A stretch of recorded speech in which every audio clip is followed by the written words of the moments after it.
I read To Kill A Mockingbird a while ago, and since I had to make a project, I thought, oh what the hell, I'll make a review.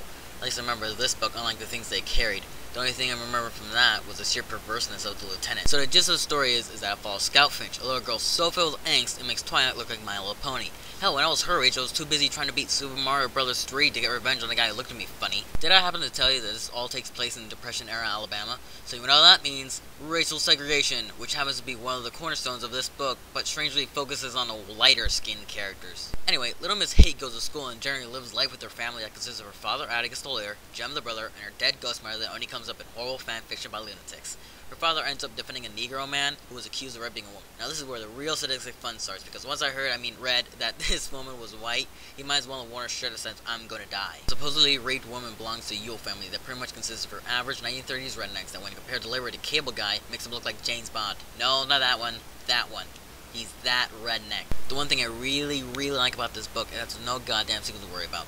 This is where Harper Lee's intellect really shines. She knows that she's caught lightning in a very small bottle. The reason behind this is that all sequels are lesser when compared to the original, mainly because it will never live up to the expectations of the consumers and will only get worse the longer you hold it back. Another reason I really like this book is that there's no sugarcoating of 1930s society.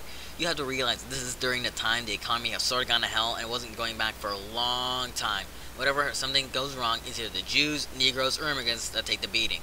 It appears that every single white Christian man came together and voted on a new scapegoat the moment the crash happened, and it seems like the Negroes got the most votes.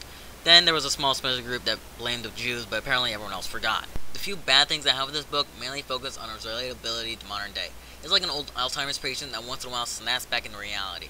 Here's an example I experienced in the characterization of Atticus Finch. That the entire book, Harper Lee portrays him one of the most badass and moral characters of all time. Sure, he loses the court battle, but let's admit he needed the powers of Buddha, Shiva, and Cthulhu to even have a slight chance of winning.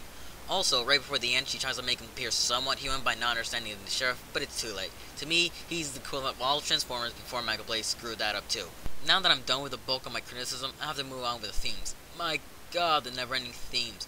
It seems like the entire book is saturated with deeper meaning. Hell, a good number of them don't even apply nowadays. It seems like the book still thinks it's in the 60s, where saying colored are people too was considered radical thought. We've been practically programmed with those lessons since we've been transplanted from the TV. Okay, I bet you're asking, well, is this a good book or not? So I'm not gonna put this lightly. It's not the greatest book in the world. Now before you start beating me after death, let me explain. This book has flaws no critic can ignore. Now, I'm not saying it's a bad book or even a maybe. It's a great book. Not a gift from whatever deity you have to worship from the bowels of hell itself. It just simply does better than your average book. It stands above the rest of the horrible B-rated books and bad A-list like, I can't believe I gotta say this, Twilight. It gets incredibly overhyped that makes expectations a little too high, making it disappointing in the end. Personally, I mark it as my 5th favorite book of all time. Problem is, it's a very short list. What would have made it the best book of all time would have been a spontaneous sword fight. It worked for Halo and Star Wars, it'll probably work for this. Ebony and ivory live together in perfect harmony, side by side on my piano.